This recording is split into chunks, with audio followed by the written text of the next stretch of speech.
नमस्कार साथियों, जय हिंद।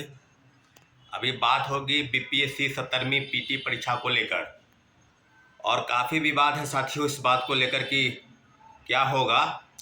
लेकिन आपको बताते चले कि जिस प्रकार से बीपीएससी की कार्य प्रणाली है, आपको बताते चले कि परसेंटाइल और नॉर्मलाइजेशन को लेकर एक पत्र वायरल हो रहा है और ये पता चला है कि ये बीपीएससी का सही है। ये मैंने बीपीएससी द्वारा ये पत्र जारी हुआ है। तो इस पत्र में जो स्पष्टीकरण बीपीएससी की तरफ से दिया जा रहा है उसमें स्पष्ट है कि बीपीएससी आगामी 13 दिसंबर को ही जो पीटी परीक्षा है 17वीं बीपीएससी सिविल सेवा उसकी पीटी परीक्षा लेने जा रही है।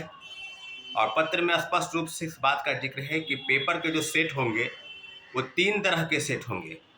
स्पष्ट है कि जब सेट 3 होंगे तो जाहिर सी बात है एक से ज़्यादा प्रश्न पत्र जैसे ही छात्रों अभ्यर्थियों को मिलेंगे तो वो वहाँ पर परसेंटाइल और नॉर्मलाइजेशन लागू हो जाएगा।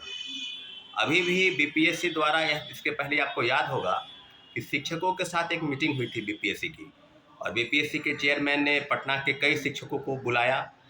उसमें कई नामी शिक्षक, यूट्यूबर शिक्षक और अपने आप को ये बात साबित करने का प्रयास कर रहे थे कि नॉर्मलाइजेशन और परसेंटाइल जो है वो सही है। वो बीपीएससी का निर्णय जो है इस बात को लेकर था।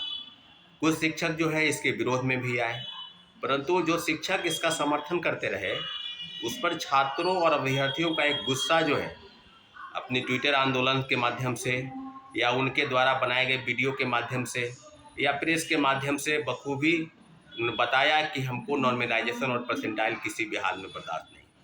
उसके बाद वो वही यूट्यूबर जो शिक्षक बने हैं वो उस पर जो है अपनी अपनी सफाई देने लगे कि हमने नहीं कहा, हमने नहीं बताया। उसके बाद ये बीपीएससी द्वारा यह बार बार कहा जा रहा था कि 15 नवंबर के दिन एक हम बैठक छात्रों और अभ्यर्थियों के साथ बुलाने जा रहे हैं और कहीं बहुत बड़े हॉल में बुलाया जाएगा। परंतु उसी के बीच में आपको याद होगा कि एक उत्तर प्रदेश लोक सेवा आयोग में यूपी पीसीएस एआरओ और आरओ का पेपर जिसको लेकर यूपी पीसीएस के बोर्ड ने यह क्लियर किया था कि अब इसमें भी नॉर्मलाइजेशन और परसेंटाइल जो है वो लागू होगा, यानी एक से ज़्यादा शिफ्ट में परीक्षाएं होंगी। बहुत बड़ा प्रोटेस्ट आपको इलाहाबाद में देखने को मिला और छात्रों अभ्यर्थियों के इस प्रदर्शन के बाद आयोग जो है वो बैकफुट पर आई, उन्होंने अपने निर्णय को बदला और एक शिफ्ट में परीक्षा कराने के बाद जो है उत्तर प्रदेश लोक सेवा आयोग ने की। उल्टे बिहार के में जो शिक्षक जिन्होंने समर्थन किया या विरोध करते आए, तो मुझे लगता है कि इस बात को लेकर बीपीएससी के तरफ से किस तरह की चीज़ें की गई। अगर आप शिक्षकों को कॉन्फिडेंस में लेना चाहते हैं तो छात्रों को कॉन्फिडेंस में आप लेना चाहते हैं शिक्षकों के बहाने।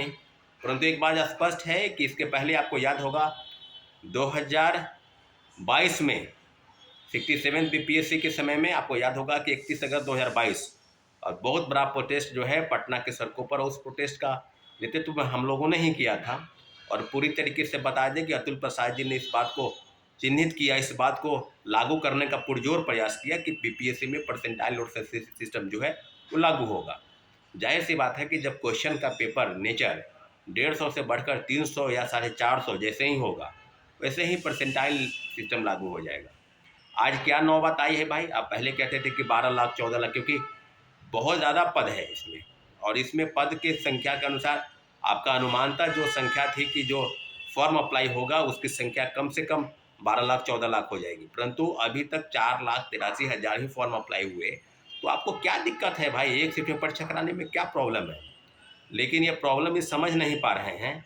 उल्टे चोर दरवाजे से सेटिंग गेटिंग के तहत किसी को नौकरी दिलवाने का जिम्मा अगर बीपीएससी सोच रही है कि हम परसेंटाइल सिस्टम लागू करके इस तरह का कारनामों का काला खेल हम खेलेंगे, तो एक बात जान लीजिए, बीपीएससी को आगाह करते हैं कि इस खेल में आपको सफलता नहीं मिलने वाली है।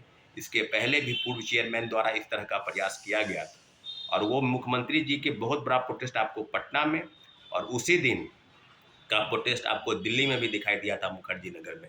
आज पुनः परसेंटाइल सिस्टम को लागू करने का प्रयास बीपीए की नए चेयरमैन जो है रवि परमार मनु भाई से द्वारा ये किया जा रहा है।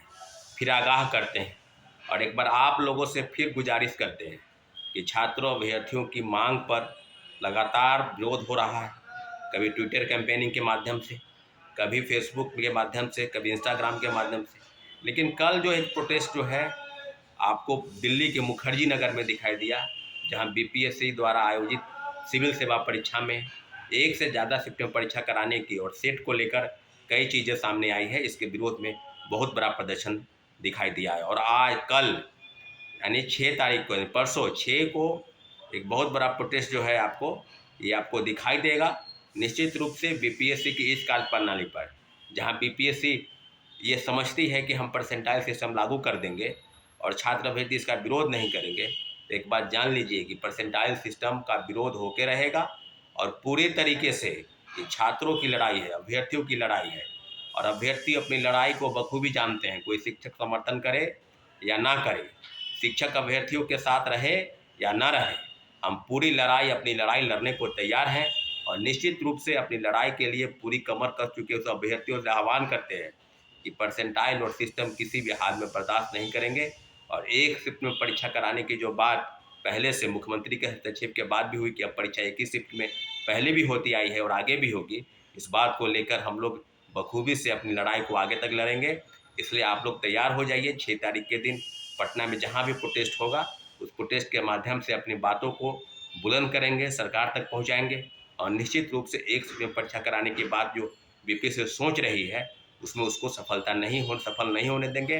निश्चित रूप से छात्रों की लड़ाई है और छात्र अपनी लड़ाई को बखूबी लड़ते हैं, जानते हैं और पूरी तरह से कमर कस चुके हैं कि 6 तारीख को पटना चलना है और बीपीएससी द्वारा आयोजित सिविल सेवा परीक्षा में जानबूझकर परसेंटाइल और नॉर्मलाइजेशन को लागू करने का प्रयास चल रहा है। उसके विरोध में एक बहुत बड़ा बिगुल फूंक चुका है और हम लोग अपनी तैयारी को अंतिम मुकाम तक पहुंचा रहे हैं। ठीक है साथियों, धन्यवाद, जय हिंद।